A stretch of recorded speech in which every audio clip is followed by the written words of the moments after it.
Veja no ICL Notícias, segunda edição. Ataque contra a democracia. Violência da extrema-direita em campanha de São Paulo vira problema nacional. E ministra Carmen Lúcia aciona a Polícia Federal para investigar agressões nas eleições. Cerco contra as bets. Afinal, daqui a pouco a gente vai ter os cassinos funcionando dentro da cozinha. Lula e Roberto Campos Neto manifestam preocupação com o endividamento causado pelas apostas, enquanto parlamentares e Confederação Nacional do Comércio tentam barrar bets no Brasil. A gente consegue mapear o que é feito de Pix para esse site de aposta. E o crescimento de janeiro até hoje é muito grande. Não vai ficar ninguém. A debandada de usuários do Twitter na Inglaterra e Estados Unidos depois das falas de ódio de Elon Musk. O ICL Notícias, segunda edição, está no ar.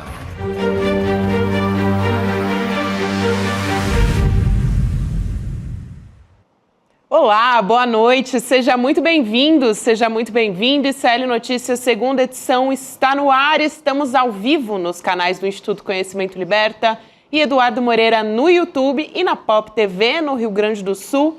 Mais um dia cheio de notícias nesse 25 de setembro de 2024, metade da semana, e a gente vai falar mais um dia sobre bets, mais um dia sobre violência na política, sobre meio ambiente, muito assunto aqui para a gente começar a discutir neste programa. Chico, sai aí, Rodrigo Viana. Só pauta que eu colocaria na editoria Fim de Mundo. Fim de mundo? Fim de mundo. Vai ter que ser criada essa editoria nos jornais, né? O Apocalipse, vamos criar isso aí. Editoria Apocalipse. Olha, eu saí hoje bastante para a rua, fui, enfim, fazer aqueles serviços que a gente tem que fazer o cidadão, renovar a carteira de motorista. E aí, andando por aí, o ar estava irrespirável em São Paulo. Um calor de 35 graus, o ar seco, poluição, um negócio assim insuportável. Você andar pela rua. Então, uma sensação de fim de mundo mesmo nas grandes cidades brasileiras. E não só nas grandes, né? O ar está muito ruim em boa parte do interior brasileiro. Muito ruim. A gente teve pesquisa Datafolha trazendo informação de que pelo menos 40%, né, dizem que tiveram a saúde muito afetada por queimadas em BH e São Paulo. Quando a gente olha para o Rio de Janeiro, esse índice está em 29%, Recife 27%, então, portanto, as queimadas afetando a vida da população cidades brasileira. litorâneas, né? Rio de Janeiro e Recife. Quando começou esse... relevante ainda. Super relevante. Eu vi até uma postagem de um surfista no Rio de Janeiro, na praia, logo cedo, falando, olha o céu, olha como é que tá. Chegou aqui. E as pessoas no Rio têm a impressão, não vai chegar aqui, tem o horizonte sempre, o Recife também, né? Mas chegou de alguma maneira, não tão forte como o BH, São Paulo, mas também afetou. E a pesquisa Datafolha, ó, em vez de pesquisa eleitoral, é pesquisa sobre como é que está o ar na sua cidade, né? E foi pessoalmente, viu, Chico Sá, que essa pesquisa foi feita, o que também dá um peso. 40% é isso, Gabi? 40% tiveram a saúde muito afetada, isso Belo Horizonte e São Paulo. Muita gente que, quando a gente começa a falar desse tema, muita gente vem aqui no chat e já comenta, né, dizendo que realmente, é sinusite, rinite, olho lacrimejando, enfim, muita dificuldade, gente na rua, principalmente nas últimas semanas, né? Agora nem tanto aqui em São Paulo, mas nas últimas semanas vi muita gente usando máscara também nas ruas. E agora que tá calor é mais difícil ainda usar, né? Não, você falou do Recife, eu lembro, eu vi no Recife, era 28 graus o ano inteiro. Tinha até a versão da Veja local, chamava 28 graus, Vejinha 28 graus. E não mudava quase. Não mudava. Pergunte agora. Passa dos 30, 35, estou falando aí até começo dos anos 90. Isso é aquecimento global ali com exemplo prático. Prático no Recife, o pessoal do Recife também sentindo. Nós vamos voltar a esses temas, né? Principalmente a questão das bets. Olha, esse é um tema que o ICL trouxe primeiro aqui. O Eduardo Moreira levantou, a nossa equipe inteira, tem aí documentário, tem uma série de reportagens. O Chico até participou do lançamento desta série de reportagens, mas olha, tá todo mundo falando disso, é Congresso Nacional, as autoridades brasileiras, Banco Central, todo mundo de olho, porque tem um impacto econômico também. Daqui a pouco a gente vai voltar, né? Vai votar também, mas daqui a pouco nós vamos voltar no tema das bets. Antes eu queria falar de economia, Gabi. Vamos lá. Porque é mais um dia de o mercado se surpreende, viu, Chico? O mercado é uma coisa, como ele se surpreende. Fazer uma editoria também, mercado surpreso, né? Mercado surpreso. Então tem a editoria do fim do mundo e a editoria do mercado fica surpreso com os resultados. Inflação, a prévia da inflação de setembro, o chamado IPCA 15, ficou abaixo do esperado. Essa é a manchete. IPCA 15 desacelera. O que quer dizer o IPCA? IPCA 15, né? É o índice de preços ainda até a metade do mês. Então eles pegam de 15 de agosto a 15 de setembro. É uma prévia, por isso que tem esse nome, IPCA 15. Ficou em 0,13, abaixo das projeções do mercado para setembro. Os analistas esperavam 0,28. Eu trouxe até um trecho da matéria que mostra como esse índice ficou abaixo da projeção mais baixa de mercado. Olha aqui. O IPCA 15 surpreendeu os analistas ao perder força e registrar inflação menor do que a esperada em setembro, segundo os dados divulgados pelo IBGE. Então, gente, como é que funciona? O mercado sempre projeta uma inflação acima, com isso alimenta o Banco Central. Tem que subir os juros, porque a turma do mercado está esperando que a inflação vai subir. Aí eles sobem os juros. Aí a inflação vem abaixo do que eles esperavam. Ficam surpresos, mas daí o juro já subiu e a turma já está ganhando mais. A alta dos preços foi de 0,13 nos 30 dias encerrados em 15 de setembro, bem abaixo da média das projeções do mercado financeiro, que era de 0,28. O intervalo das estimativas ia de 0,18 a 0,33. Presta atenção nisso. A estimativa mais baixa dos agentes de mercado ouvidos aí para fazer essa projeção era de 0,18. O mais alto, 0,33. Ficou, na realidade, abaixo do mais baixo, abaixo da menor previsão. É uma grande surpresa. Por que será que o mercado aposta sempre em inflação alta? Para forçar os juros a subirem. E a gente tem aqui, então, esse resultado, o IPCA 15 é uma boa notícia. Significa que a inflação, apesar de toda a barulheira da Faria Lima, do mercado, está razoavelmente controlada. Eu diria que está controlada, está controlada. O IBGE destacou algumas baixas de preço. Cebola caiu 21%, batata inglesa 13%, tomate 10%, né? Já mamão, banana e café moído ficaram mais caros. O café tem um impacto já da questão das queimadas, né? As áreas de plantação de café no sul de Minas e no interior de São Paulo foram afetadas. A alimentação fora do domicílio seguiu em alta, etc. Os economistas dizem que a crise climática pode pressionar a inflação na área dos alimentos e da energia elétrica nos próximos meses. Mas o que vale é isso, Chico. Mais uma vez, o mercado se surpreendeu. Mas já mandaram o juro alto, entendeu? Então, eles já ganharam. Já ganharam. O mercado já ganhou, já operou, já projetou lá na frente, baseado num boletim mentiroso da Focus, e tá lá, ganhamos mais meio ponto nos juros.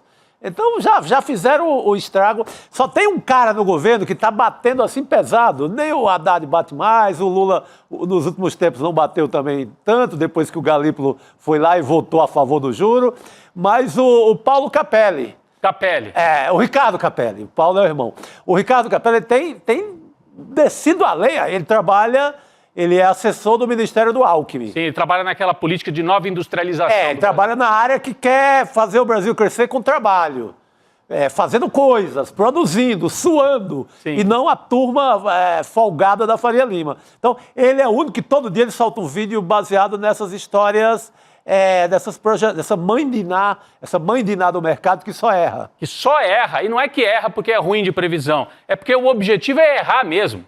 Né? Tem método nisso, tem método. Né? O Eduardo Moreira já mostrou aqui em outras ocasiões como é que funciona esse sistema de profecias que não se realizam, mas servem para subir os juros e fazer a turma do mercado ganhar dinheiro.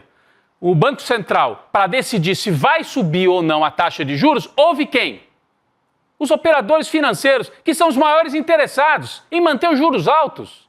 Não ouve a turma da indústria, não ouve os trabalhadores, ouve só os especialistas de mercado. E o resultado é esse aqui. Mais uma vez, eles se surpreenderam porque a inflação ficou abaixo do previsto. Olha, quem se surpreendeu também foi a OCDE, uma organização internacional que reúne os países desenvolvidos, e tem a manchete aqui, subiu a previsão do PIB do Brasil também.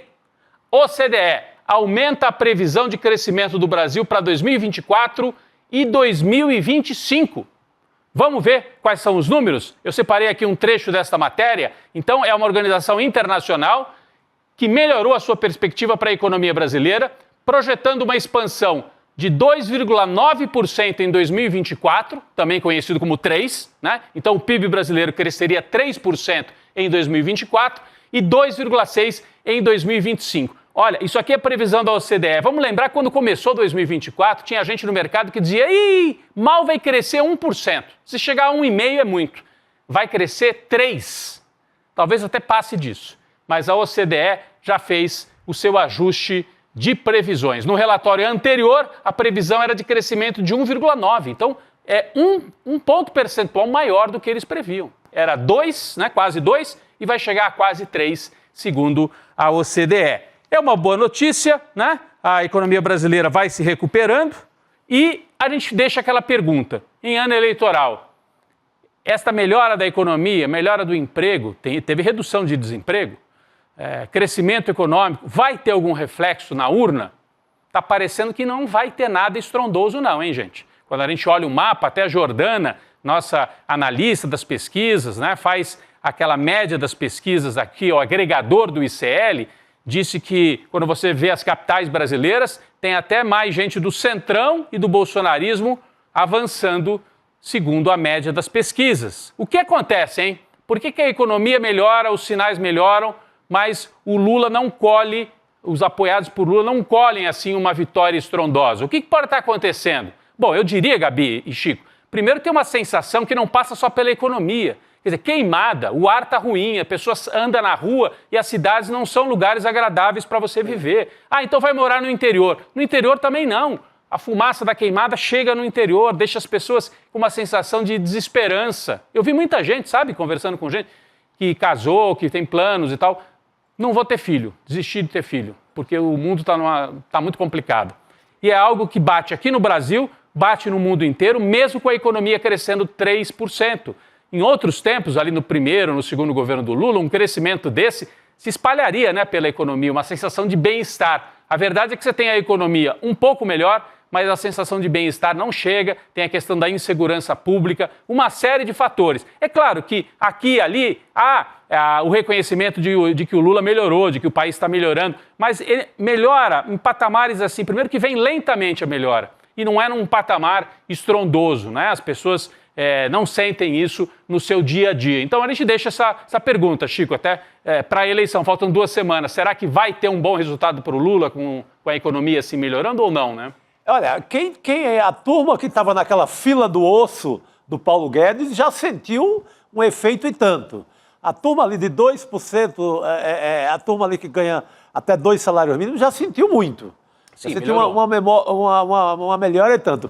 A eleição municipal, ela é mais focada no buraco de rua, pega muito até a questão de segurança das guardas municipais, embora seja, as pessoas esquecem que isso é uma atribuição do Estado. Do governo do Estado, né? Governo do Estado. Mas a economia acaba não tendo um reflexo muito colado à pauta eleitoral do município. Uhum. Talvez por isso que o efeito Lula não bateu ainda como acho que o próprio governo esperaria, né? Pois é. Os números são bons. Para quem vem da terra arrasada do bolsonarismo, melhorou e olhe como melhorou. Pois é, mas daí não se reflete tanto isso nas capitais. Aqui em São Paulo nós temos uma disputa em que provavelmente vamos ter um candidato apoiado pelo Lula Boulos contra um bolsonarista. E em outras capitais pelo Brasil, esse quadro pode se repetir. Eu vou destacar 2 aqui do Nordeste hoje. 2 pesquisas. Uma que saiu hoje, agora à tarde. Pesquisa Datafolha de Fortaleza. E olha que interessante o que está acontecendo em Fortaleza. Quando começou a campanha, esses 2 que estão do lado direito aqui é que estavam liderando. O Sarto, que é o atual prefeito, é do Ciro, é ligado ao Ciro Gomes, PDT. O Sarto e o capitão Wagner, que é um sujeito que foi da rebelião da Polícia Militar, da rebelião da polícia. Ele fez aquele motim da Polícia do Ceará. Que quase morreu o Cid Gomes naquela vez, tomou um tiro e tal. Então, quem que estava na frente? Sarto e Capitão Wagner. Agora, o que está acontecendo, Chico? O candidato bolsonarista raiz, André Fernandes, e o candidato do PT, Evandro Leitão, estão subindo nas pesquisas e deixaram os outros dois para trás. Vamos ver o resultado? É a manchete aqui, ó. André Fernandes e Evandro Leitão estão na liderança. Olha as curvas, gente. Olha o que aconteceu lá em Fortaleza. O André Fernandes é aquele que fazia, sabe, depilação na internet, Gabi. Tutorial de depilação. Depilação de partes íntimas. Exatamente. Imagens que não saem da nossa cabeça. Ele Infelizmente. ficou famoso no Ceará por isso, e por isso tem essa votação toda. Eu não sei o que meus conterrâneos cearenses estão pensando da vida. Pois é. Esse cara é da pior espécie. É uma coisa impressionante. Ele é a linha verde, olha. Em 24 e 26 de junho, portanto, julho, agosto, setembro, 3 meses atrás, ele tinha 14% e agora tem 27%. André Fernandes, do PL. Evandro Leitão, do PT, sai ainda mais de baixo. Ele tinha 8% em junho e agora, olha a curva vermelha aqui. O Evandro tem 25%. Esses dois, PL, Bolsonaro, Evandro, Lula, pelo jeito vão ficar no segundo turno. Capitão Wagner desabou. O Capitão Wagner, a gente pode dizer que é o russomano lá de Fortaleza, porque ele começa forte e geralmente vai se desidratando. E o Sarto, aqui me parece o velório final do que sobrou de Ciro Gomes e do PDT cirista lá em Fortaleza. Ele é o atual prefeito, está em 4º lugar, segundo a pesquisa Datafolha de hoje. Então, esse aqui é o quadro. A gente tem as imagens, até eu pedi para separar as imagens. O Evandro Leitão, ele é apoiado pelo Lula, né? O Evandro Leitão é apoiado pelo Lula e é apoiado também pelo Camilo, o ex-governador Camilo Santana, que é atual ministro da Educação, um homem fortíssimo lá no Ceará. Então o Evandro Leitão do PT vem com muita força para disputar, para ir para o segundo turno lá no Ceará. E do outro lado, o André Fernandes, apoiado pelo Jair Bolsonaro. E aí como é que ficaria no segundo? Esse aqui é o André Fernandes, tá? Esse aqui é o André Fernandes, é o bolsonarista lá de Fortaleza. E tá forte, 27 e 25, é bolsonarista, né? É desses agitadores de rede social, tipo o Nicolas. Ele é o Nicolas lá do Ceará. Nada na vida, nada. Nunca fez nada. Tem um projeto importante, nada, é uma nulidade. É só agitação de rede. Mas vamos lá, é democracia. Alguém pensa em votar num sujeito desse, fazer o quê? É o espaço do bolsonarismo. E segundo turno, como é que ficaria? Vamos ver aqui. Segundo turno, nós temos o gráfico do Datafolha, que saiu hoje, lá no Ceará. Empate. 43% para cada lado. A pesquisa foi encomendada pelo jornal O Povo, lá do Ceará, encomendada para o Datafolha. Aqui é talvez a capital onde a gente vai ter o conflito, o confronto mais aberto, direto. PL Bolsonaro, PT Lula. Aqui é PL contra PT, não tem intermediário. Porque em São Paulo, o Ricardo Nunes é bolsonarista, mas é do MDB, tem apoio do Centrão, tem o Kassab. Aqui não. Fortaleza, gente, se forem esses dois, é PL do Bolsonaro contra o PT do Lula. É para fazer o tira-teima realmente na capital do Ceará, Chico. O Camilo Santana não entrou na campanha ainda. Assim, óbvio, está nas imagens, está no horário eleitoral, mas ele vai tirar uma licença. Agora, essa semana, vão colar lá. O Camilo e o Lula também é uma das capitais que o Lula vai investir na reta final. Então deve subir o Evandro. Bastante. Ele deve virar na frente e deve ser uma eleição confortável no segundo turno. Para o PT, para o candidato do PT. Vamos trazer essa aqui a imagem. Esse é o para quem não conhece, é claro que o povo no Ceará fala, é o ex-governador Camilo Santana. Mas para quem não é do Ceará, atual ministro da Educação, principal liderança do PT no Ceará e talvez vai se transformando na principal liderança do PT no Nordeste. Porque o PT da Bahia tem muita tradição, mas talvez o PT do Ceará esteja tirando do PT da Bahia essa hegemonia, já que na Bahia tem muita dificuldade ali, né, nos governos, principalmente no interior, tem muitas capitais onde o PT tem dificuldade na Bahia. De fato, o Camilo, se entrar para valer na eleição no Ceará, pode empurrar o candidato do PT lá em Fortaleza. E olha, vamos trazer uma outra capital do Nordeste? Natal, no Rio Grande do Norte, tem uma mulher do PT na liderança, Gabi. Sim. Segundo a pesquisa Atlas, divulgada ontem. Então vamos sair do Ceará e vamos para o Rio Grande do Norte, Natal. Primeiro turno. Né? Você já deve ter entrevistado, eu já entrevistei algumas vezes a Natália Bonavides, jovem e combativa deputada do PT do Rio Grande do Norte. 28,4% na pesquisa para a Prefeitura de Natal. Tem um tríplice empate em Natal. Natália, Paulinho Freire, que é do União, e o Carlos Eduardo Alves, que já foi prefeito com 27%. De uma oligarquia potiguar, o Carlos Eduardo. A família Alves, que vem desde o século XIX. Eles governam lá desde que o primeiro português chegou aqui. Impressionante. Então, esse aqui é o cenário lá em Natal. A Natália vai surpreendendo, ela é jovem, é uma força importante. E Rio Grande do Norte, o estado, que é governado por uma mulher, a única governadora do PT, Fátima Bezerra, faz uma bela gestão. E a Natália é um bom exemplo de renovação de quadros do PT, porque ela é boa de rede social, boa de discurso, ela é um PT muito moderno, assim, muito colado em rede social, fez um belo mandato como deputada. E assim, ela tem as duas coisas, né, Gabi?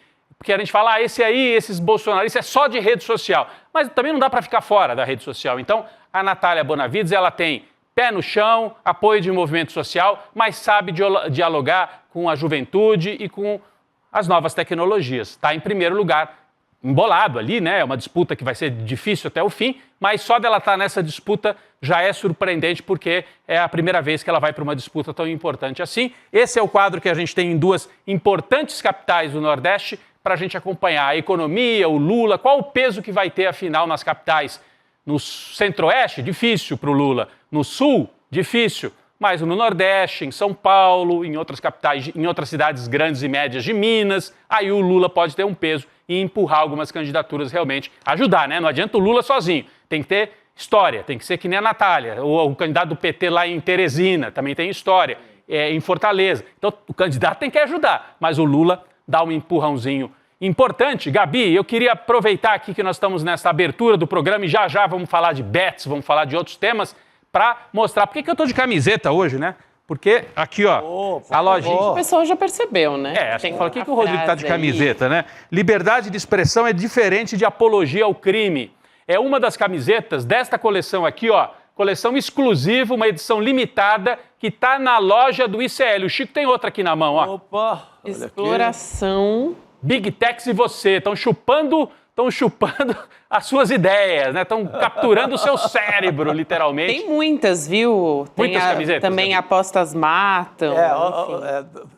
Uma coleção grande. Sua saúde mental vale mais do que discutir em rede social. Aqui é o varal das camisetas. E escuta, é a coleção assinada pela Paula Vilar, não é isso? Sou muito fã da Paula Vilar. Ela tem, assim, uma série de artes que ela posta nas redes sociais dela. A minha preferida, vou contar pra vocês, é aquela segunda ali do meio, que não dá pra ler o que tá escrito aí, que tá na tela. Bilionários? Bilionários nem deveriam existir.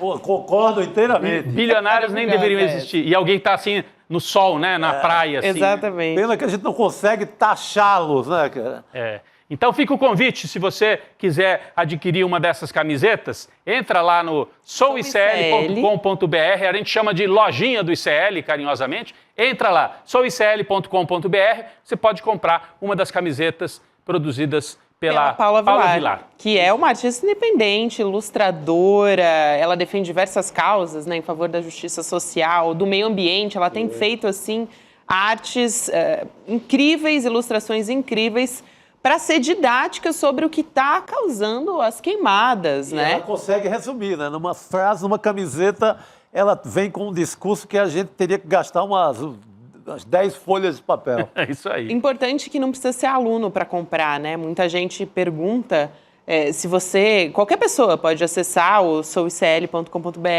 edição limitada, pode comprar lá na loja do ICL direto. Não precisa ser aluno do ICL. Então fica esse convite, Gabi.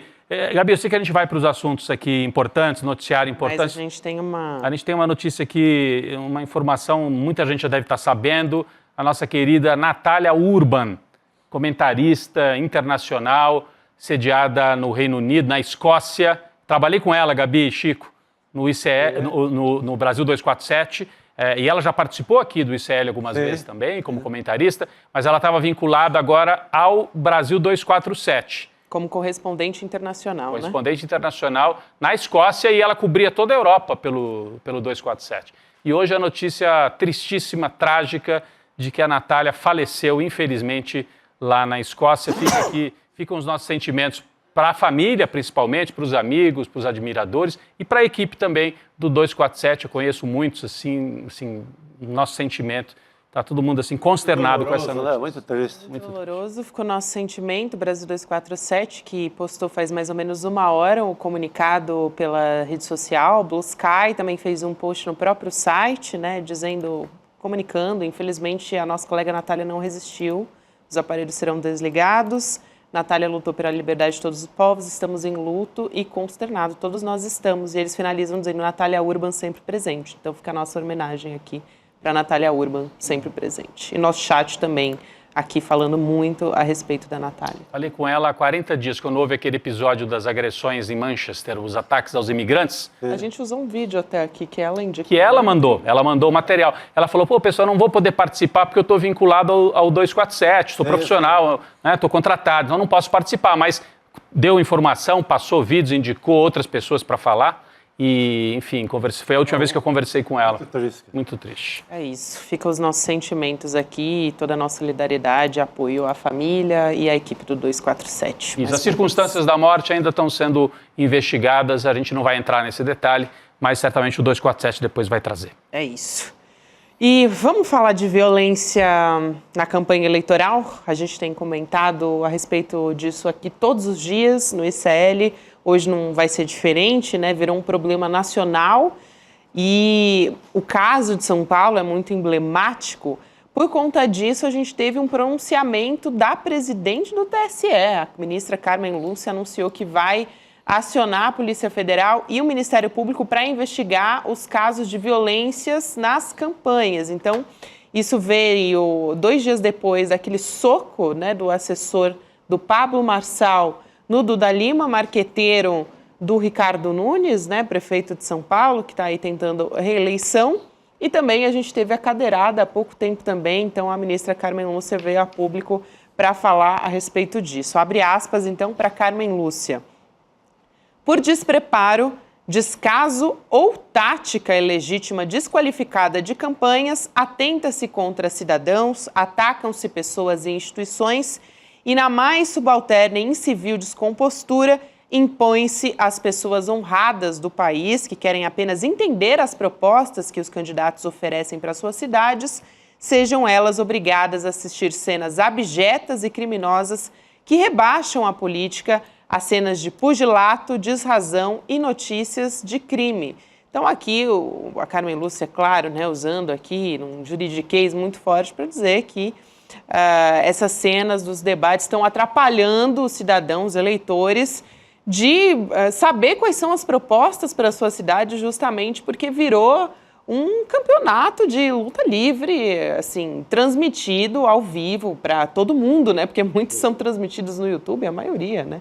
Agora, a forma que ela escolheu para falar é complicada, Carmen Lúcia, muito né? Rebuscada. Por despreparo, atenta-se, parará, dar uma volta para falar, né? Assim, não consegue comunicar direto, né? E atrasado, né? Atrasado. É importante, a Carmen Lúcia está com essa preocupação, mas muito atrasado. Eu sinto muito por não terem adotado esse ano o modelo Xandão de observar eleições no Brasil. Com pessoas antidemocráticas, com golpistas, tem que ser tratado no estilo Xandão, no modelo Xandão. Combate fiscalização imediata, punição, não deixar folgar. Deixaram a extrema-direita folgar mais uma vez. E o Xandão conseguiu, o método dele não é o método antidemocrático. Ele conseguiu com o que diz a lei. Está lá. Qualquer manifestação do Xandão estava lá. Artigo 12, artigo 13, lastreado pela lei e conseguiu fazer um bom combate. Esse ano não temos. O TRE de São Paulo é um fracasso total nessas eleições. Não é só o Pablo Marçal, não. É o Ricardo Nunes também. Os expedientes usados nessa eleição. O Ricardo Nunes fica com aquela cara de sonso, de bonzinho.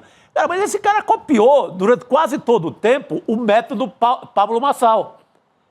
Até ser vítima também do Pablo Marçal. Mas ele copiou a mesma coisa. Ele falou lá que o Boulos era cheirador.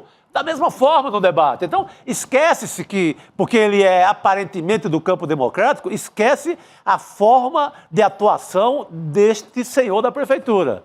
Ele foi muito desonesto durante a campanha inteira em relação à campanha do Boulos. Sim. Ele usou a mesma questão da cocaína o tempo inteiro. No rádio, usou de forma mais violenta do que o próprio Pablo Marçal. Então, olha, a Justiça Eleitoral me perdoa, mas vocês chegaram muito atrasados. Chegaram tarde, chegaram de maneira complicada. Ela fala assim, ó, na mais subalterna e incivil descompostura, impõem-se as pessoas honradas. Gente, blá, blá, blá, blá, blá, Carmen Lúcia, por favor, falar ministra. com o povo, né? Porque o intuito assim. é justamente, ela está falando ali de as pessoas poderem se informar sobre as propostas, as pessoas também precisam entender o que é violência política antes de mais nada. Parece né? uma aula de pós-graduação de direito constitucional, aí não dá.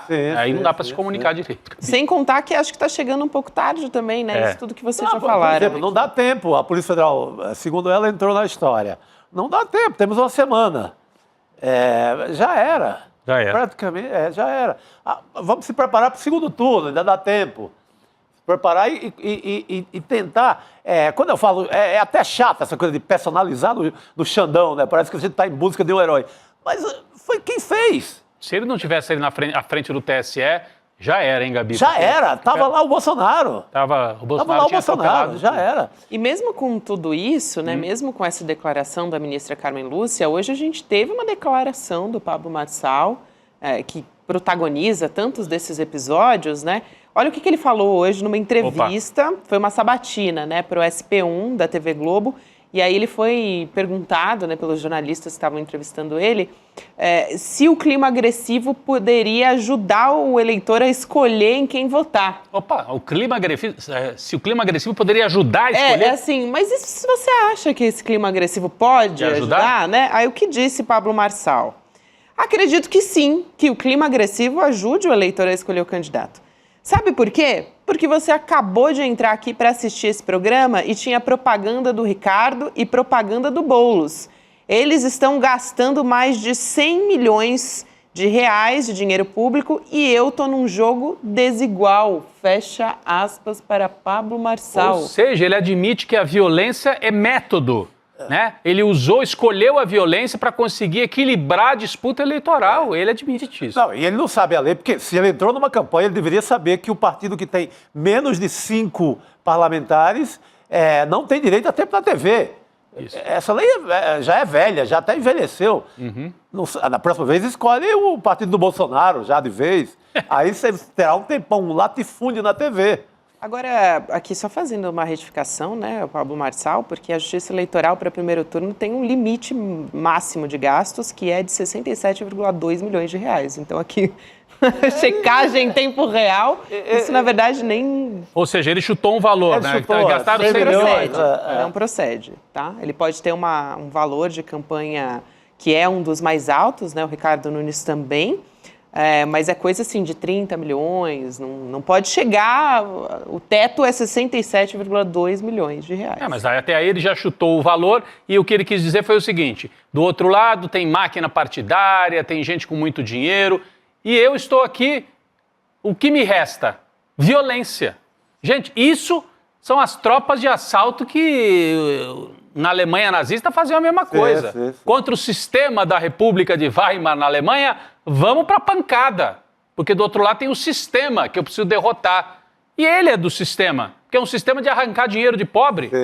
Ele participa totalmente disso. Mas enfim, ele abriu o jogo, né? Reconheceu que usa a violência como um método político realmente. Não precisava, mas falou.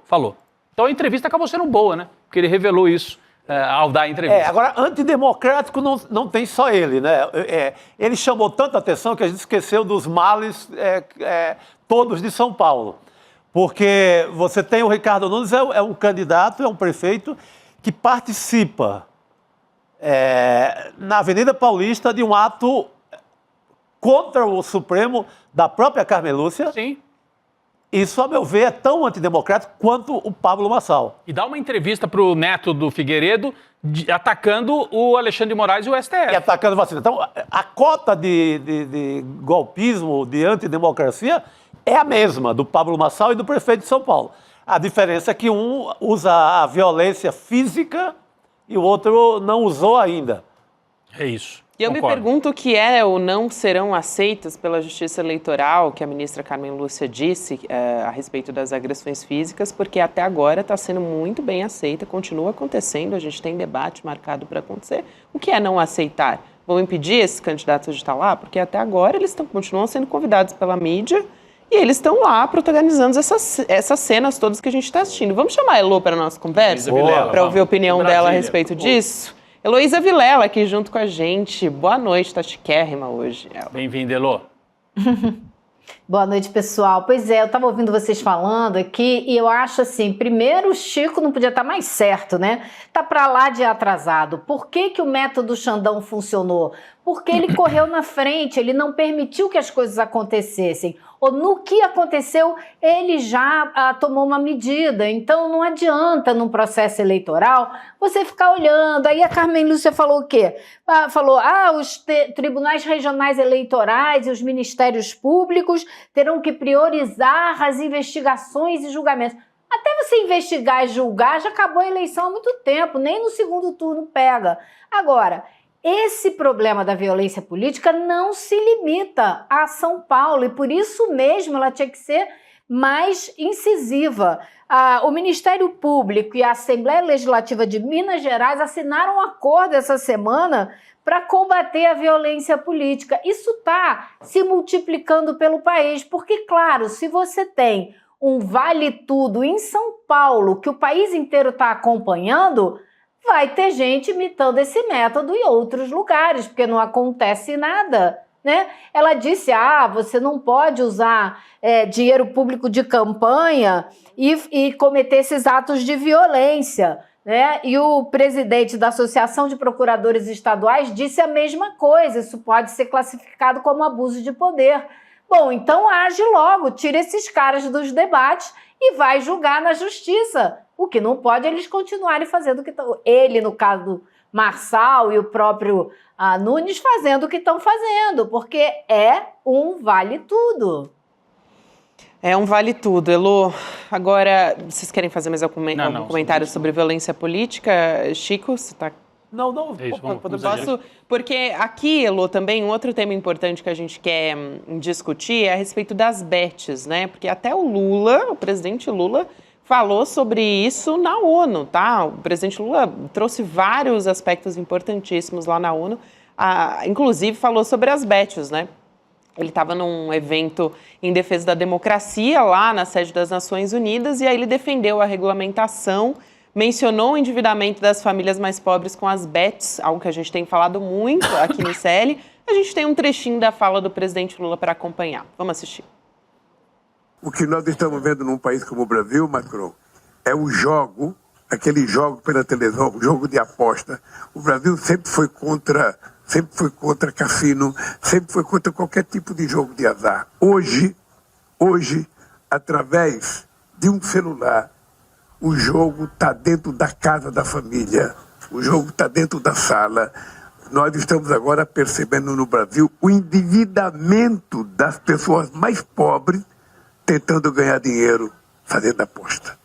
Esse é um problema que nós vamos ter que regular, porque senão daqui a pouco a gente vai ter os cassinos funcionando dentro da cozinha de cada casa.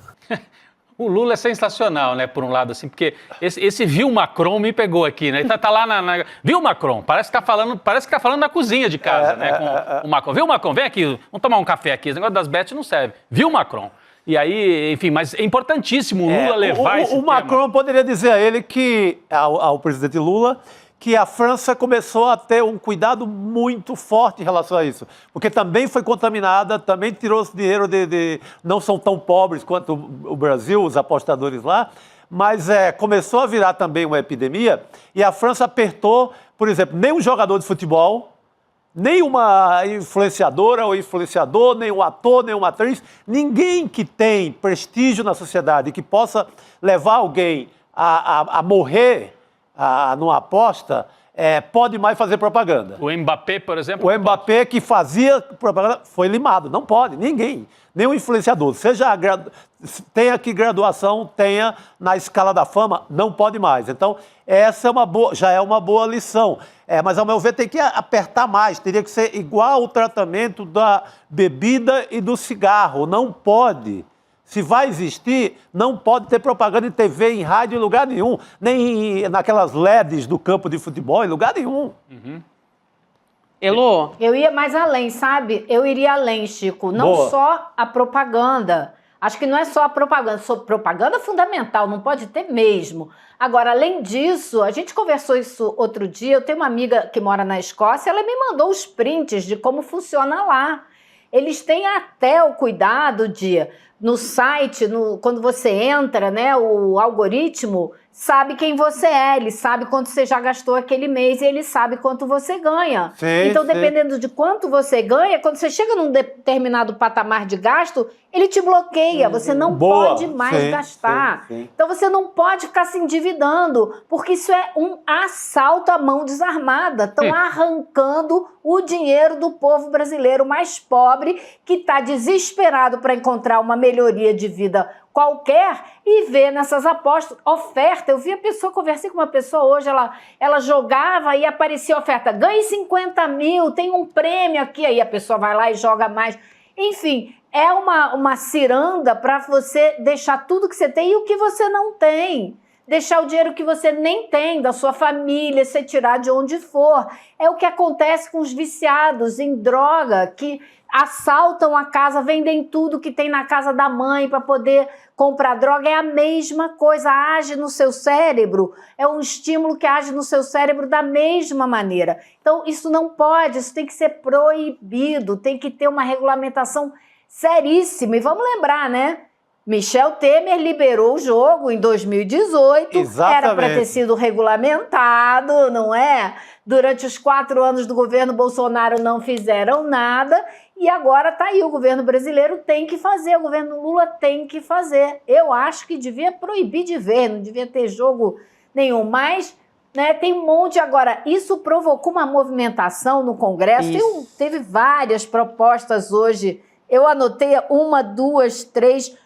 4 propostas, 5 propostas diferentes de projetos de lei para tentar regulamentar isso, porque eles estão sentindo o vento soprar, né? Acho que existe muita gente que está sentindo o vento soprar, está pegando mal, a sociedade está começando a falar pra caramba disso. Desde que o CL colocou o dedo nessa ferida, parece que estourou um furúnculo e está saindo para tudo quanto é lado, né? Tem até CPI, né, Lu? Começaram a colher assinaturas, inclusive o deputado Ricardo Aires, que é do Republicanos, começou a criar assinaturas para essa CPI para investigar as bets. O Aires, ele já é um autor de um projeto de lei, Chico, já vou passar para você, para regulamentar, limitar as apostas online, e agora ele está propondo uma comissão com um foco diferente da CPI das apostas, que investigou ano passado a manipulação dos jogos no Campeonato Brasileiro, né? Aquele escândalo que todo mundo ficou conhecendo. Olha o que ele argumenta na justificativa da comissão. A relação entre casas de apostas e lavagem de dinheiro, a exploração de cidadãos brasileiros, especialmente das camadas mais vulneráveis, e a falta de regulação sobre um setor que movimenta bilhões caracterizam um fato gravíssimo, né, com gravíssimo impacto na vida pública e na ordem econômica do país. E esse não é não é a única manifestação contra as bets no Congresso, como disse a Elô. Vai lá, Chico. Desculpa, não, eu quase te interrompi aí, que eu estava tanta vontade de mandar um recado para esse rapaz aí e para todos os amigos dele no Centrão. Todos votaram a favor das bets agora há pouco. Isso. Sabe, foi regularizado, assim, o projeto de regularização, essa turma toda, o Centrão inteiro.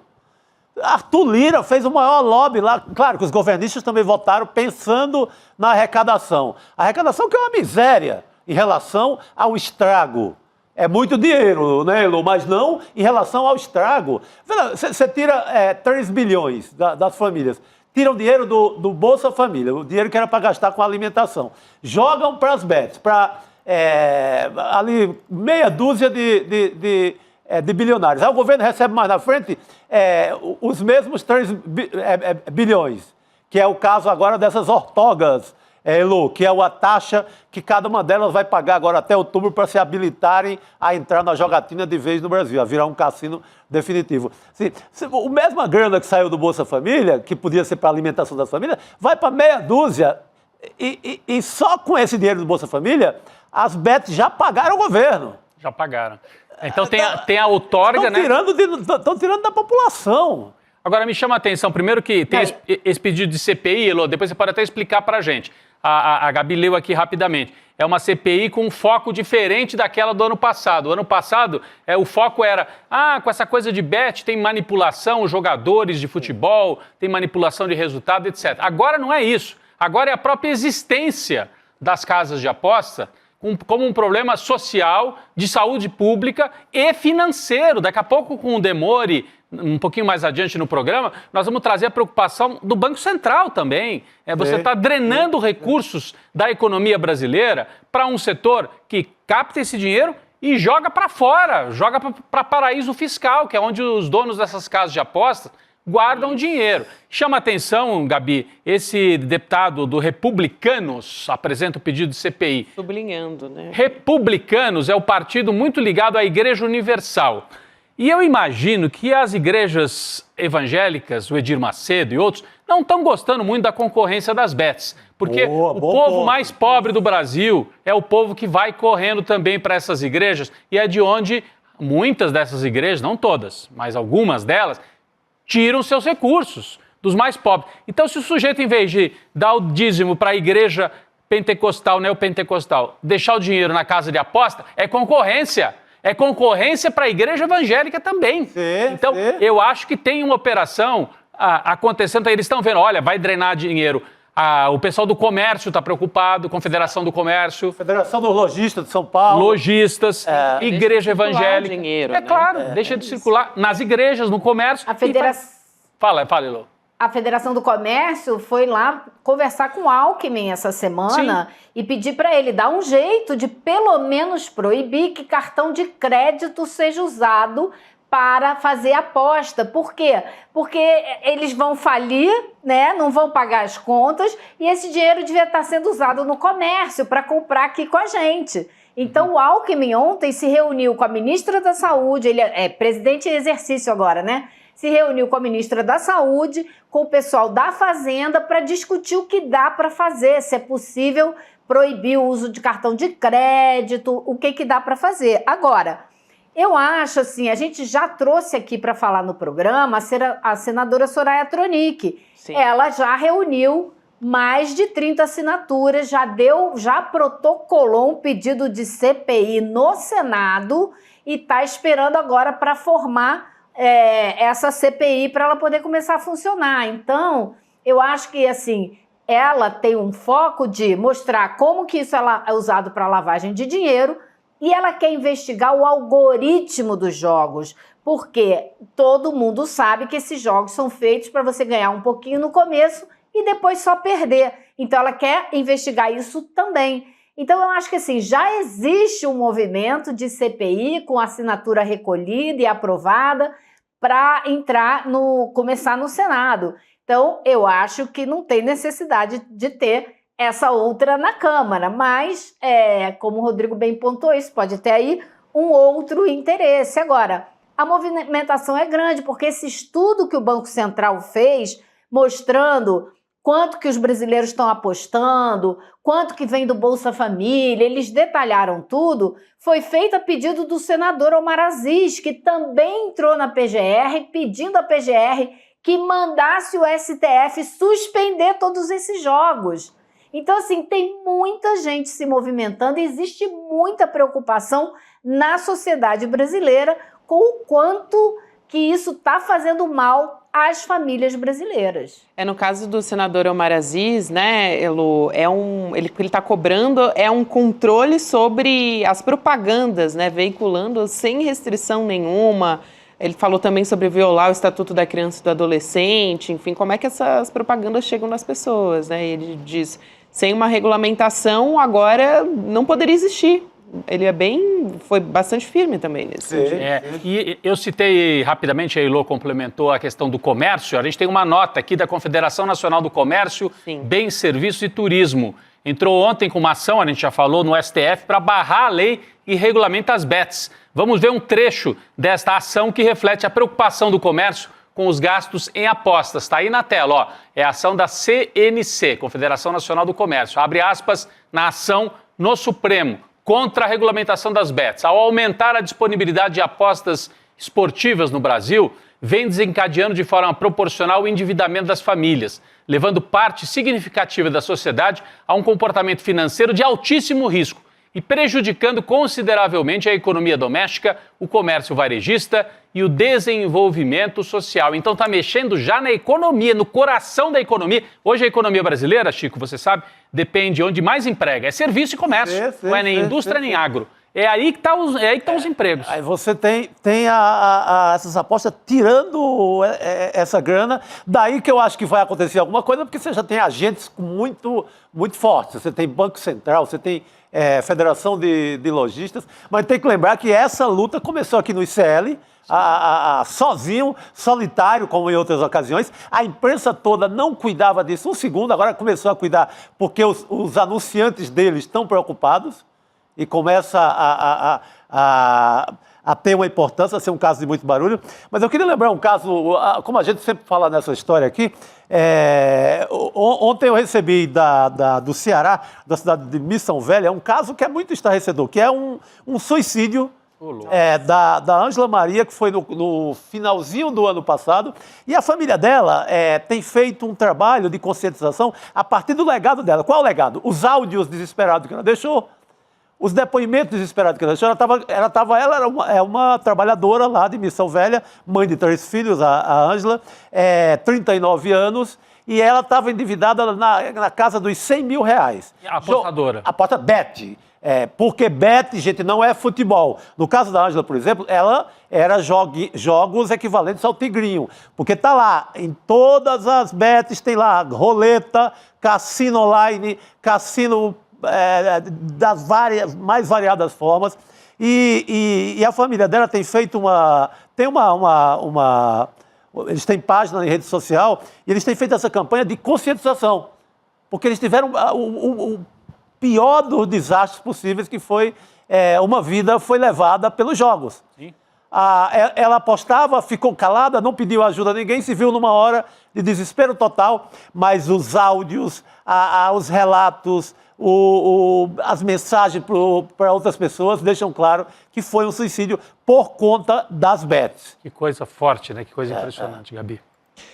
É muito triste, né? A gente mostrando realmente, trazendo a história de uma família que foi dilacerada, né? Família do Ceará, né? O repórter contou essa história recentemente no Diário do Nordeste, o PH Rodrigues, que é um amigo meu lá da região do Crato. Importante. Mas teve passeata na cidade e tem servido para alertar outras famílias. Importante. Eles fazem, assim, passeatas, manifestações, porque chegou num ponto que é absurdo. Elô, quero agradecer aqui sua participação, querida. Valeu por hoje. Difícil, né? A gente falando sobre o assunto, enfim, que está sendo muito discutido, mas ainda trazer uma história, né, como essa, enfim, a gente deseja toda a solidariedade à família dessa pessoa tá arrasada também. Até agora. É isso. Escuta, a Elô entrevistou alguém da família, não é isso, Elô? Eu entrevistei a irmã dessa moça que se suicidou. Que o Chico acabou de citar, né?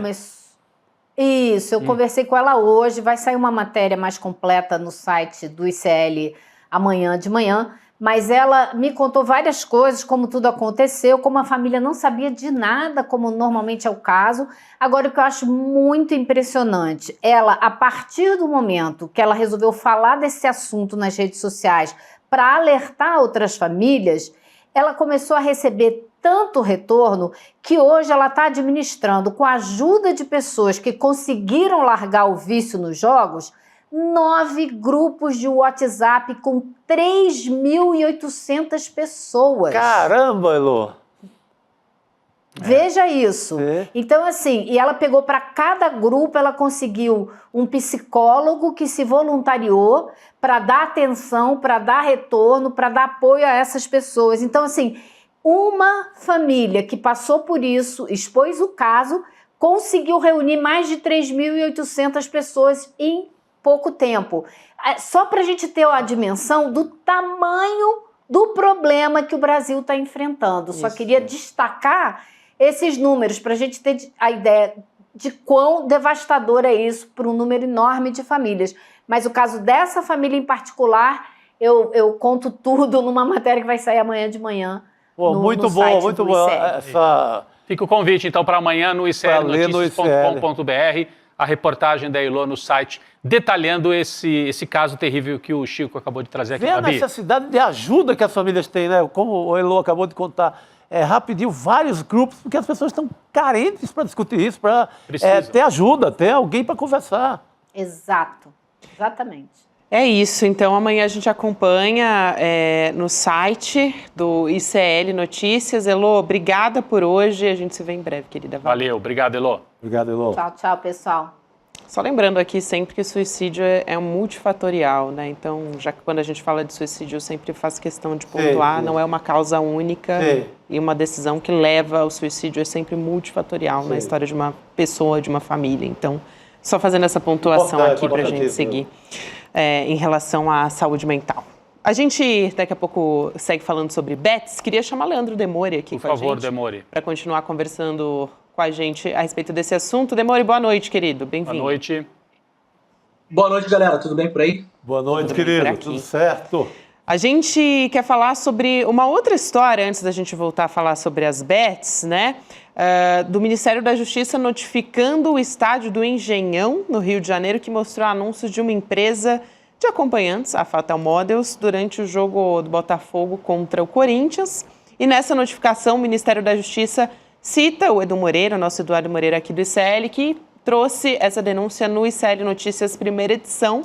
Tem agora vídeos rodando na internet para tentar defender esse tipo de anúncio. E a gente gravou aqui, o Edu, ele gravou nas redes sociais dele uma fala a respeito disso, que já está nas redes sociais, e a gente trouxe aqui também para discutir. Vamos ver o Edu Moreira. Assunto. Vamos ver.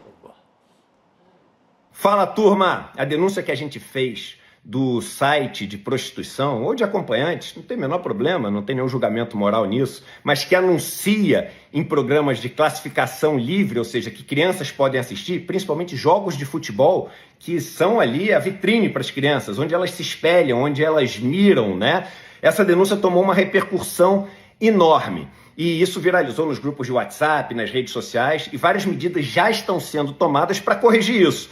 Ou você muda a classificação do programa e bota que é um programa que não é de classificação livre, ou você anuncia em outros espaços. E não tem o menor problema. Só não pode ter um programa onde as crianças de 6, 8, 10 anos de idade veem ali um site, quando clicam no site, aparece logo na primeira página a oferta de dupla penetração, masturbação, chuva marrom, coisas que as crianças não têm a menor ideia do que é. E quando elas clicam em cima, aparece um monte de foto de homem e mulher pelada, completamente, sem nada borrado e etc., escrito seu sonho de consumo, com um monte de valor. Isso não é adequado para nenhuma criança, né, assistir. E a turma ficou incomodada, porque, óbvio, isso vai regular e eles vão ter que fazer as coisas de uma maneira correta a partir de agora. Isso incomodou tanto, e porque a gente sabe que é muito dinheiro que rola nessa história, que eles acabaram de gravar um vídeo dizendo que eu chamei a Fatal Models de uma organização mafiosa que manda matar, cortando um pedacinho do que eu falei, dizendo que eu falei isso da Fatal Models. Pois bem, apesar da Fatal Models ter esse nome, né, os modelos fatais, eu nunca disse isso da Fatal Models, mas disse e repito que a prostituição sempre foi comandada por grupos mafiosos e muito perigosos, e que mandam matar sim. Né? Então, é importante a gente ver como isso está incomodando, como as coisas vão passar a ter que ser reguladas, como a gente faz a diferença com as nossas críticas e denúncias, e eu resolvi deixar aqui os trechos onde eu desminto tudo isso que eles estão querendo fazer, querendo colocar a galera que, enfim, a gente sabe, essa sim é a galera que se envolve nos negócios de que é perigosa, querendo colocar contra mim. E no final ainda me dão uma ameaçada. E fala assim, ó, a gente espera um pedido de desculpas. Pois bem, esse é o vídeo que vai voltar para vocês depois dessas, enfim, barbaridades que vocês falaram aí a meu respeito. E a gente vai continuar seguindo com todas as nossas críticas, com todas as nossas denúncias, porque elas estão dando resultado e é isso que motiva a gente. Abraço. Novamente, zero de julgamento moral. Tem daquilo que a gente quer usar para educar quem está crescendo. A gente quer educar quem está crescendo com aposta, a gente viu hoje que eles vão para aposta e não vão para a escola. A gente quer educar quem está crescendo com prostituição, mostrando um preço para cada pessoa, que você pode chegar e consumir a pessoa. A gente está usando as palavras de ontem, tá? Além de um monte de coisas que as crianças nem sabem o que é, nem eu sei o que é, porque o negócio tem uns termos lá que nem eu sei o que quer dizer. É assim que você quer crescer? Você quer educar as crianças falando de cachaça 51, dessas coisas todas? Essa é a escolha, não é a questão moral. Nada contra nem a favor, não está em julgamento o site. O que está em julgamento é isso ser apresentado para todo mundo num programa de classificação livre, onde as crianças se espelham. Tá aí, então, o vídeo posicionamento do Edu, porque agora há pouco, né, saiu, eu ainda nem cheguei, porque a gente estava aqui no ar, né, quando saiu o posicionamento deles, então não cheguei nem a assistir o que disse o pessoal da Fatal Model. Da Fatal Model. Exatamente, a respeito fizeram aí disso. um ataque ao Edu e ao ICL, e o Edu gravou esse vídeo em resposta, Demori. É isso, ó. Tá a nossa manchete ali. Na verdade, só para recuperar o que aconteceu, né, no começo dessa semana, nessa onda das denúncias que a gente está fazendo, perdão, gente, estamos num país enfumaçado, né, eu tô cada vez mais rouco, cada dia mais rouco.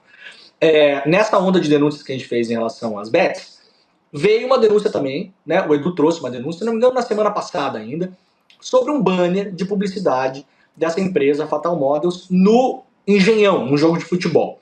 Essa empresa, ela anuncia em vários... Vejam, não é por acaso, tá? No mesmo lugar onde as bets colonizaram a publicidade, a Fatal Models também coloniza, que é o futebol. O programa mais antigo de debates esportivos do Brasil, do rádio, chama-se, que é da Rádio Gaúcha, chama-se Sala de Redação. O Sala de Redação é patrocinado pela Fatal Models, tá? Então, assim, qual é a crítica do Edu?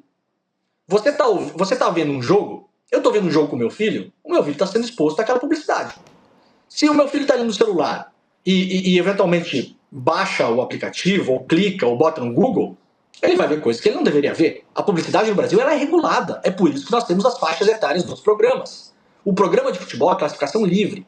Quando eu tô no carro com o meu filho, eu tenho que baixar o volume do carro. E olha, Rodrigo, eu não sou moralista, muito antes pelo contrário. Aliás, a segunda parte do meu comentário aqui, eu quero falar sobre a prostituição em si enquanto profissão. Que é uma coisa diferente, e sobre o modelo da Fatal Models, para as pessoas entenderem do que se trata. Esse site, esse aplicativo. Quando eu estou no rádio com o meu carro, Chico, levando meu filho na escola, 1h, 1h30, eu estou ouvindo Sala de Redação, eu sou um ouvinte do programa, estou criticando um programa que eu ouço. Eu preciso baixar o volume quando vem a propaganda da Fatal Models, cara. Meu filho tem 6 anos. Assim, tá no rádio do carro, 1h, um site que anuncia acompanhantes, prostitutas. Então, assim, é uma crítica hiper pertinente. Essa publicidade deveria ser regulada? Sim. Ela deveria ser proibida? Sim. E o Sala de Redação que se vire com outros anunciantes. Publicidade de bet deveria ser proibida? Sim. Chico, a hora que se proibirem, publicidade de bet no futebol, olha, vai ter time de futebol quebrando. Porque esses caras entregando valores surreais do mercado de publicidade, eles desbancaram Itaú, desbancaram supermercadista, desbancaram anunciantes clássicos de rádios, de televisão do Brasil inteiro, com dobro, triplo, quádruplo do dinheiro que os anunciantes antes pagavam. A hora que essa festa acabar, meu camarada, olha, prepare o coração, porque o futebol brasileiro, as rádios, as emissoras vão sofrer. Isso é uma coisa. O que a Fatal Models fez hoje? Publicou um vídeo mudando a trave de lugar, já que a gente está falando de futebol. Pegou a trave e colocou lá na lateral, Gabi, e falou, olha, o Eduardo Moreira tá falando que a gente manda matar a gente. O Edu jamais falou isso, o Edu falou em relação ao mercado da prostituição mundial, que manda matar sim. O maior responsável pelo tráfico de seres humanos no mundo é o mercado da prostituição. A gente vê isso no Brasil. As mulheres são levadas para fora do Brasil e ficam pagando dívida com escravos sexuais. Isso não é segredo para ninguém. Então eles tiram a trave do gol, colocam o gol em outro lugar e tentam enquadrar isso para uma crítica moralista. Ora, primeiro que não é isso. Tanto não é isso que a gente tem que frisar aqui.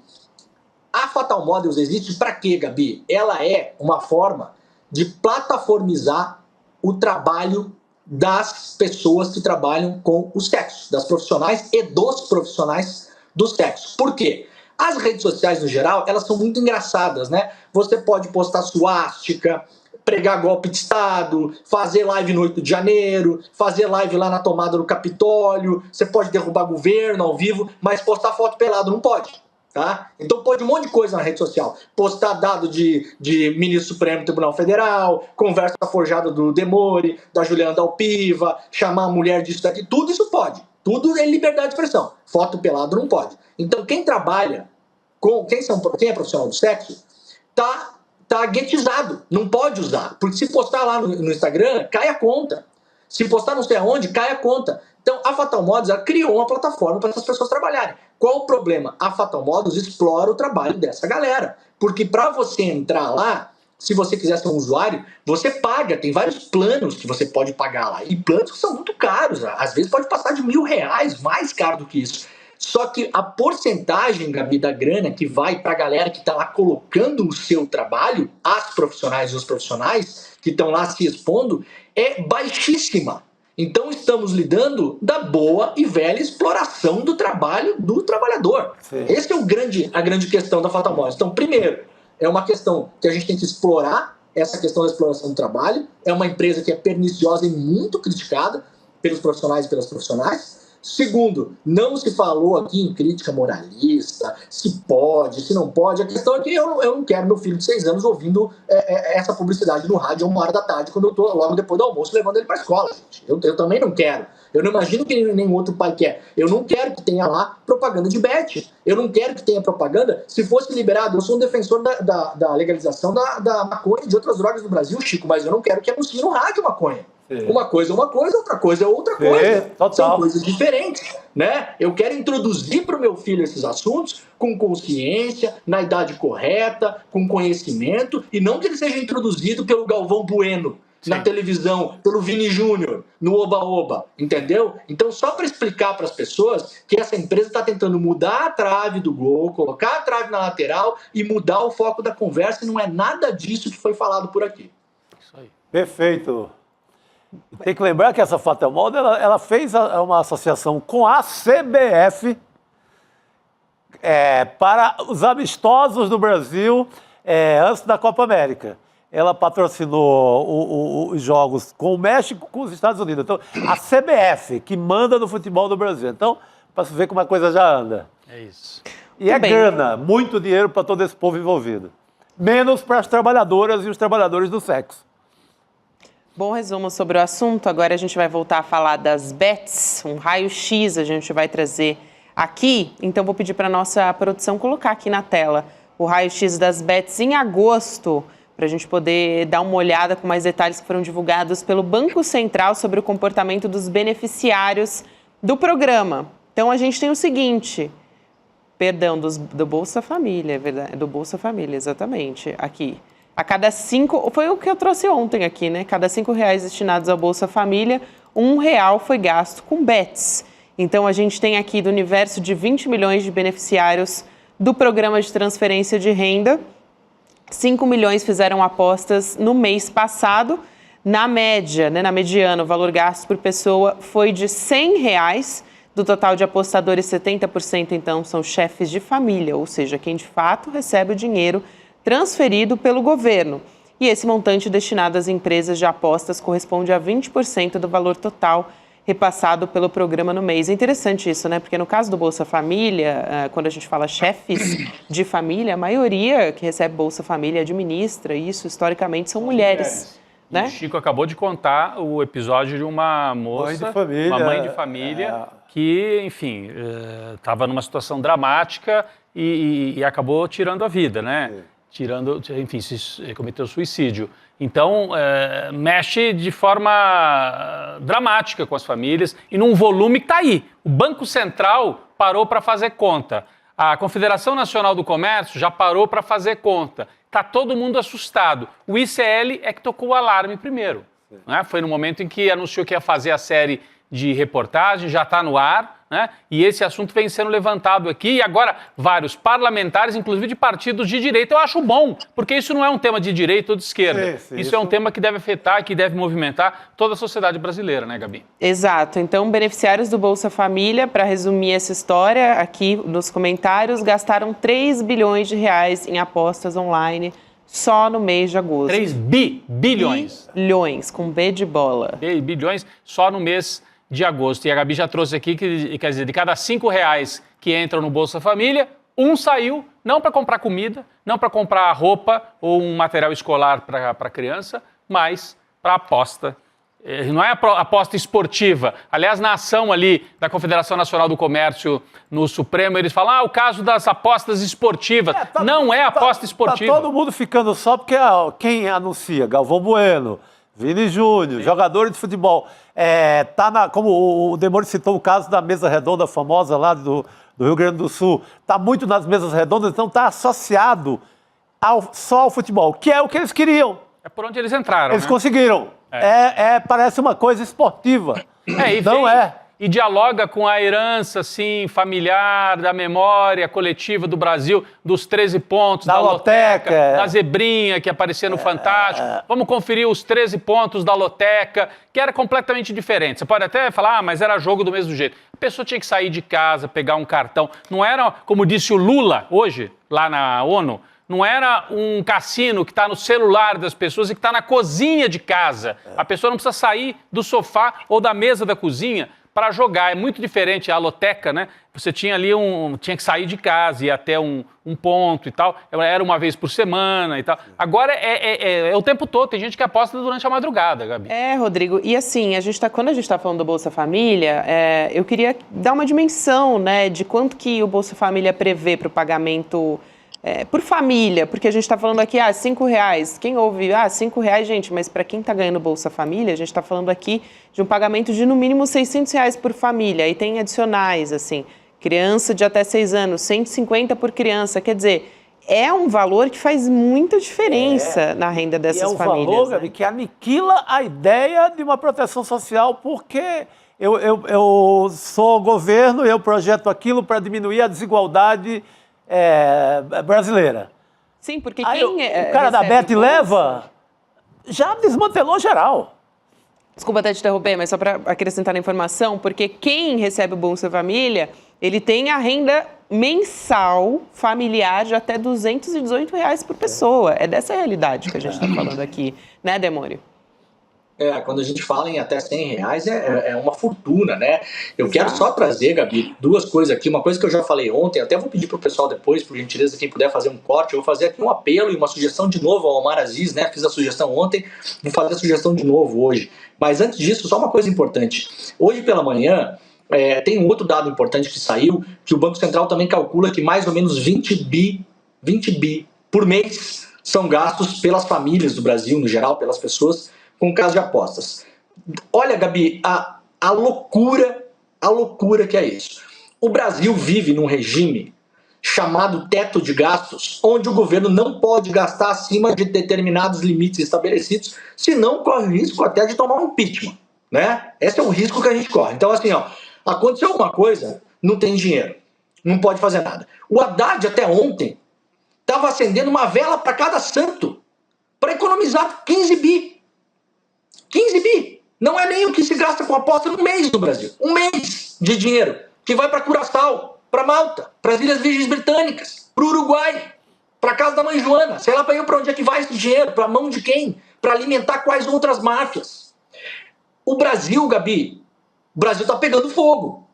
O Brasil está pegando fogo neste momento. O governo não tinha dinheiro para combater o fogo. Precisou que o Flávio Dino, no Supremo, autorizasse furar o teto de gastos para combater o fogo. Qual é o valor que vai ser empregado, Gabi, nesse primeiro momento? R$500 bi. Um mês de dinheiro que é drenado por apostas dá para combater o fogo durante 2 anos no país.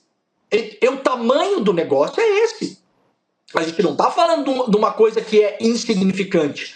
Já no começo do ano aqui, saiu uma notícia que se calculava que o Brasil poderia estar drenando até quase 1% do PIB com aposta. com empresa que está sediada, eu sabe-se lá Deus onde, com quantos testa de ferro, laranja, com dinheiro que circula para lá e para cá, que vira isso, que vira aquilo, que vai para um paraíso fiscal, que vai para outro, que entra num negócio, que sai para outro, que você não sabe para que é usado esse dinheiro, para alimentar quais outras barrigas de quais outras máfias.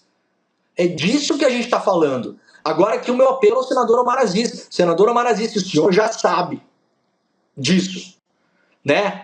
O levantamento do Banco Central. Eles fizeram um levantamento por CNPJs. Então você sabe, o dinheiro que saiu da conta das pessoas que têm Bolsa Família, que saiu via Pix, é só o que saiu via Pix, hein? Pode ser mais do que isso. Isso é só o que saiu via Pix. Que foi alimentar CNPJs que estão inscritos no CNAE, que é aqueles... É o símbolo, né? Quando você monta uma empresa, né? O que é a sua empresa? É a 26, 23, não sei o quê, que é padaria e confeitaria. Então, tem lá que estão inscritas no CNAE como negócio de jogo. E tem várias que não são, estão maquiando os seus CNPJs. É a maioria, inclusive, para onde vai a maior parte do dinheiro, os CNAEs estão maquiados. Para começar, essas CNPJs estão fraudando o CNAE.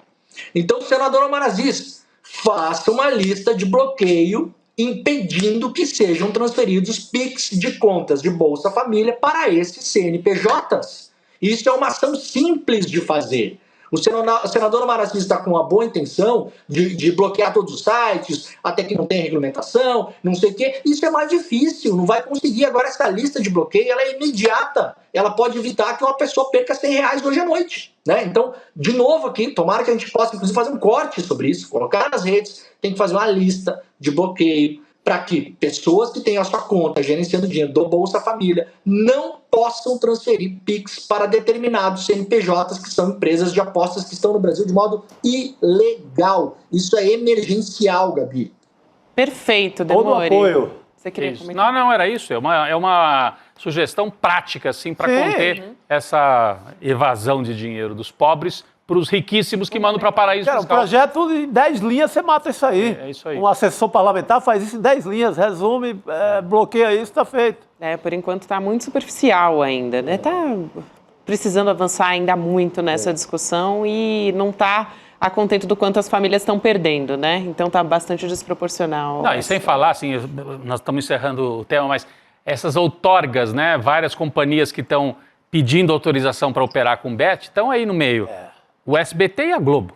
O SBT e a Globo, as duas das maiores redes de comunicação. O SBT que já fez, o Silvio Santos fez fortuna a vida inteira, com um plano de capitalização disfarçado, com uma loteria disfarçada em plano de capitalização, agora as filhas evoluíram, agora elas vão ganhar dinheiro de verdade. É o darwinismo. O pai era um romântico, porque só desviou dinheiro de capitalização, porque as pessoas não sabiam que podiam pegar as mercadorias todas depois, só algumas pegavam. Nisso ele fez uma fortuna, fez um império. Agora as filhas em um ano, já vão ganhar mais do que o pai em 200 anos. Então tem SBT e Globo, então tem interesse, essas grandes empresas vão fazer força para que haja regulação, mas não proibição. Eu acho que agora a disputa vai ser essa. Não, proibir não, vamos regular e tal. O próprio governo está na expectativa de captar mais recursos. Então, a disputa vai ser essa, né? A ideia vai ser assim, vamos separar, só os sérios vão ficar. Sim. Sabe quem se achava sério até outro dia e deu uma entrevista para o G1, se achando mais sério? O Darwin lá, filho da Esporte da Sorte, do rolo lá, que está Gustavo Lima, que pode ser até sócio da outra, da Vai de Bet. A separação vai ser essa, vão ficar os sérios, vai ficar a empresa lá que o Gustavo Lima tem 25% e os outros. Então, são sérios? Não dá. Não tem ninguém sério nessa brincadeira, gente. É isso. É isso. E Chico, quando a gente chega num ponto, só para fechar o comentário, quando a gente chega num ponto, isso já aconteceu no Brasil 1 milhão de vezes, não é novidade para ninguém, né? A gente já viu acontecer em vários momentos da nossa história, inclusive recentes com o PL 2630, que foi a questão da regulação das redes sociais. Quando chega num ponto de ter que, inevitavelmente, ter que regular um setor da economia, os grandes se movimentam para eliminar a concorrência. Então a gente tem que ficar de olho nisso, né? Exatamente. Tem que ficar de olho nisso. No caso das redes sociais, a Globo e todo mundo está se movimentando para, tudo bem, tem que regular, então vamos regular do nosso jeito. Porque aí você faz o projeto de lei, a prova. No caso do PL 2630 caiu porque o Elon Musk com o Twitter Files, o Arthur Lira usou o Twitter Files para abater o projeto. Então não precisou nem rasgaram o projeto porque não precisou de mais nada, né? Mataram o projeto. Agora, se ele precisasse ser votado, ele seria muito possivelmente votado a contento dos grandes. Então, cuidado também com os próximos projetos de lei aí de regulação de jogos, porque a tendência é de eliminação da concorrência, né? É basicamente isso. Gente, queria virar a página aqui para a gente falar um pouco sobre o Twitter. Já que falamos do Musk, né? Falamos de Musk, né? E a gente também falou sobre violência na política, principalmente protagonizada pela extrema-direita, né? Nas eleições aqui em São Paulo, falamos do Marçal. Esse é um problema mundial. A gente teve o jornal britânico Financial Times publicando um artigo mostrando que despencou o número de usuários do Twitter, do X, tanto no Reino Unido como nos Estados Unidos também. Um dos motivos...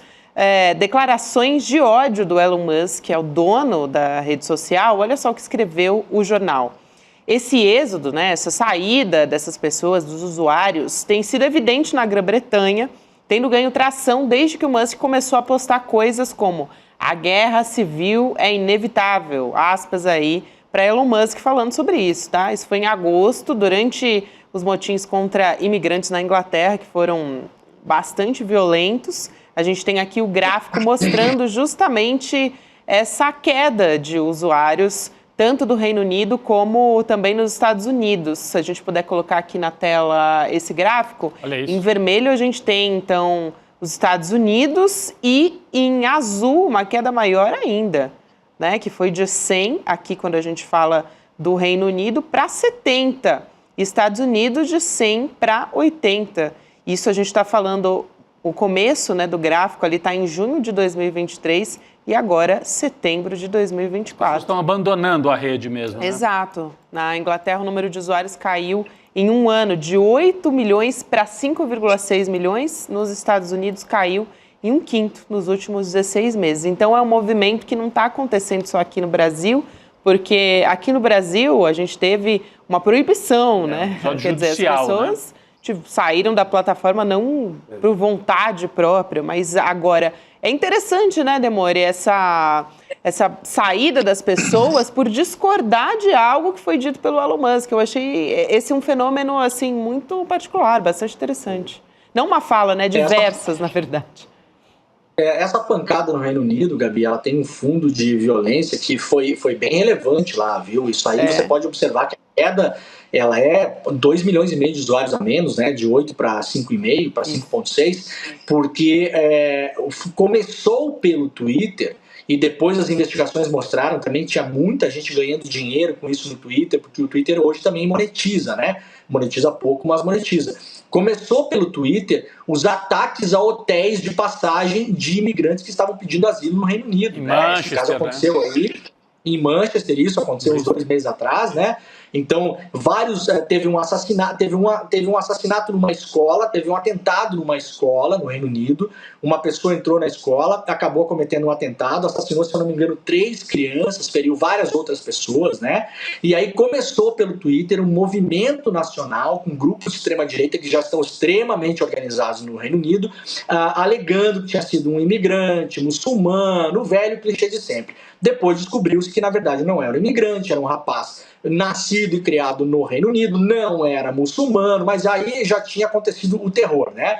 E esses grupos organizados, principalmente pelo Twitter, começaram a incitar pessoas a invadir hotéis, porque na Grã-Bretanha, vários hotéis, têm quartos alugados pelo governo ou pela municipalidade local para abrigar pessoas que estão em fase de pedir asilo político, né? Que estão em ameaça e tal. Lembrando que, né? Vamos combinar aqui, a Grã-Bretanha, junto com a Europa toda, bombardeou metade dos países do mundo, essas pessoas estão correndo para lá, né? Então vocês que lidem com o problema que vocês criaram, essas pessoas não saíram do nada, né? Eu sempre falava isso quando eu morava na Europa, olha, vocês formaram com a OTAN aqui uma aliança, foram lá bombardear o Afeganistão, foram lá matar o Gaddafi, eu estava em Roma morando num ano, o Gaddafi estava sendo recebido como chefe de Estado pelo Berlusconi, no ano seguinte estava sendo enforcado em praça pública, pelos europeus, né? E aí, meu Deus, tá cheio de gente da Líbia aqui em Roma.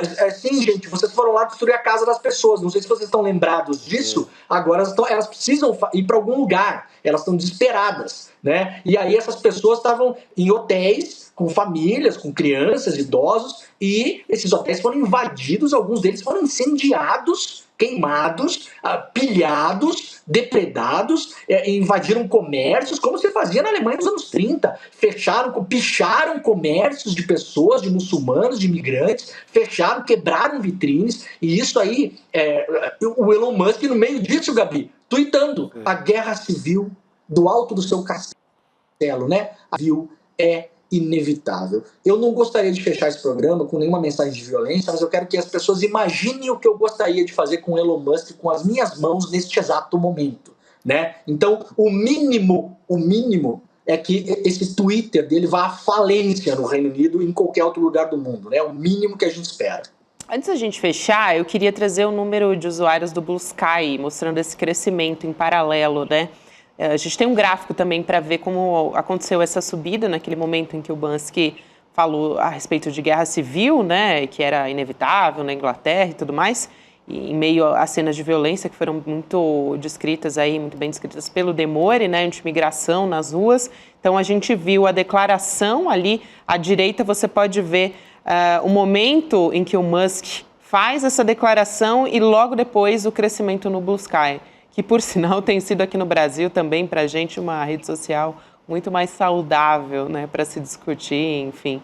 Eu, particularmente, para mim, o Twitter já era. Assim, saudade zero daquela violência do Twitter. É isso. Demore, obrigada por hoje, querido. Valeu. Beijão para você. Valeu, gente. Beijo. Valeu, tchau, obrigado. Tchau. Obrigado, querido. Estamos aqui na nossa reta final, né, gente? Mas vamos falar sobre ainda eleições, né? Quando a gente fala sobre votação, muito importante entender com quem esses candidatos aí que defendem violência política, em quem eles estão tentando chegar, né?